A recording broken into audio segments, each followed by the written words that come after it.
how to create a quick colourful rainbow design like this in Affinity Photo. Please check out my earlier video on how to create this gradient design. This ellipse needs to be rasterized. It needs to be a pixel layer, so go to Layer and down to Rasterize. And now you can see it's a pixel layer. With the design selected, go to the Brushes panel, that's in View menu, Studio and Brushes, right side menu and down to New Brush from Selection. Go to the Tools panel and select the Paintbrush tool. Then go to the Brushes panel, just go here, that was the brush you just created, double click it, and now you've got the brush editor. You can modify the size jitter.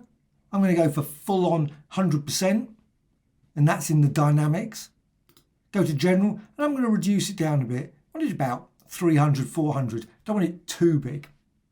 You can modify the spacing, maybe reduce that down a bit, or you can just go like that.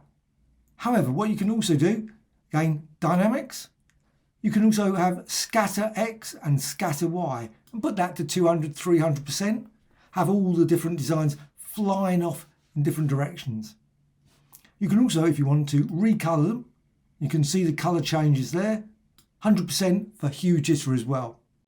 If you're using a pen and art pad, probably in the brush editor, you may prefer pressure for the size jitter, and that's in the dynamics.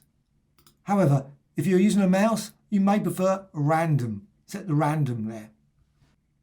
If you want very large, just put a bit of pressure with the art pad and pen. If you want very small, just subtle, just touch it very lightly and create all kinds of very small gradient designs. And you can fill the entire screen with your design. Maybe have as a spray, etc. Hope you found this tutorial of interest. Thank you very much.